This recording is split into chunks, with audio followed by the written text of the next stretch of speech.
Hey, and welcome to the studio. How do you like the new camera? It's one that we've had for a long time, but I didn't realize that it had digital capabilities and that I could plug it into my computer. So hopefully the picture will be improved and the sound will be better, and this will be an even more useful tool for you. In our last video tutorial, I shared with you some distressing techniques and some cards that I had made using those. And I mentioned that we would discuss using ribbon in a future video. And so for today, I'm going to show you how I made this knot at the top of this card. And for this card, it's for a challenge, and I was asked to use 3 different patterns. And so I used a toile, a plaid, and a houndstooth. And I would normally never combine patterns like that, but I found these bits of paper in the Sweet Pea Designer Series packet that's available in the Occasions mini catalog. I think we pulled it off. So this punched piece here will be something we discuss in a future video. But let's talk about that knot. Let's get started. So I've replicated our card to the point where I'm going to add the knot. And I've taken a piece of the wide grosgrain in the chocolate chip, and I have just threaded it beneath the layers of the Designer Series paper that have been mounted on chocolate chip cardstock. And the first thing I'm going to do is I'm going to place this knot over this leftmost panel here. And so for that reason, I'm going to cross the ends of my ribbon so that they're even over this location. And then I'm just going to pretend I'm going to tie shoes and just cross one end over the other and pull them straight down. And this guy wants to travel down a little bit, so I'm going to make sure everybody's where they belong. If this ribbon looks a little worn out, it's because I've only practiced this about 300 times, so please forgive me. And I wanted to give you a quick anatomy lesson, if you will, of my ribbon as it stands right now. Starting with my top end here, this is the same side of the ribbon as this is. I haven't let the ribbon flip over at all. However, on this side did flip over. So here's one side, but then here's the opposing side. And that's important when we get to the end here. I'm going to take my top end of ribbon, and I'm going to make a nice little loop with it. Hopefully you can see that. And you'll notice, actually, let me stop and say that I've been holding this first crossover that we did pretty firmly with my right index finger. You're going to want to do that too, because it just helps your knot sit firmly where you want it to on the card or on the project. So, like I said, I take the top end of ribbon here and just make it into a loop. And then I'm going to switch fingers here and take my bottom end and feed it through that loop. Whoop. Let's see if we can make that work. There it goes.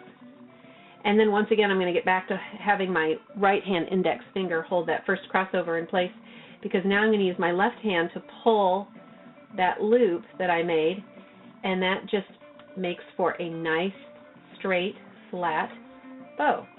And there we go. We're all set.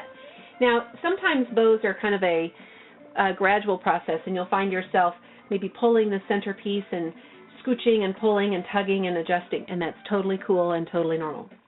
Now, my next step is to trim the edges. These are fabric scissors. I don't use these for any other purpose than for fabric. So I'm going to just use a diagonal cut here and trim that end. Flip my card around and do the same thing again. Okay. And the only other thing I wanted to mention about using ribbon and bows in cards is that you want to make sure they're not too thick to go through the mail. And I obtained from the post office their first-class mail shape-based pricing template. And you can ask for one, or you can just use theirs at the post office. But what we're looking for is this little slot right here, maximum size for letters. It can only be 1/4 inch thick, and that's a big deal, because if your project has a lot of embellishments like brads or knots of ribbon or beads or buttons or anything, sometimes they can make it too thick, and then you have to pay extra postage, which isn't the end of the world so long as you know that ahead of time.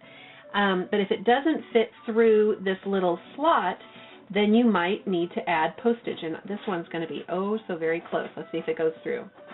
Ooh, it doesn't want to go through without a little bit of a nudge from me. So I will add more postage, and I'm sorry to tell you at this point I don't remember exactly how much that extra postage is. And I typically, especially at Christmas time when I make just way too many cards to send out and have kicked back to me for extra postage, I'll take them to the window at the post office and I'll ask them to feed it through that thing for me. And then I also, depending on how thick the projects are, I'll ask that they be hand canceled as opposed to fed through the machine. And so those can sometimes cost extra postage. So if you're not sure, always check, because I had a good friend get hers turned back because actually they were returned to her. It was her Christmas cards because she owed extra postage. So not only did I think she have to pay for them to be mailed yet again, but then they were late, and that was a bummer. So just check with your post office about the thickness of your project and whether or not you need extra postage.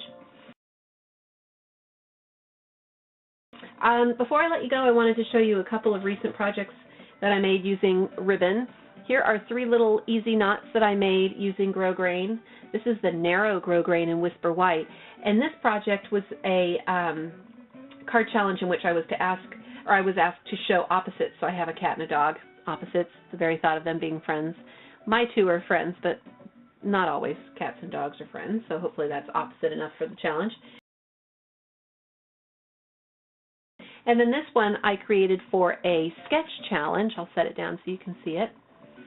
And this ribbon treatment, this is exactly what I did above, only well, you saw me do this in not the last video that I made, but the first video where I talked about just making a simple card, and I tied the ribbon and then I just folded the ends of the ribbon together and made that little V cut. It's very simple and fun, and I can show that to you again. And I cheated. This little white piece is actually just adhered underneath the bow. It's not part of the makeup of the bow. So that concludes the bow tying tutorial. Welcome to the new camera. As always, it's my sincere pleasure to do this for you. And if you think of anything that you'd like me to talk about, don't hesitate to contact me. Thanks for watching. Hope you have a great day. Bye-bye.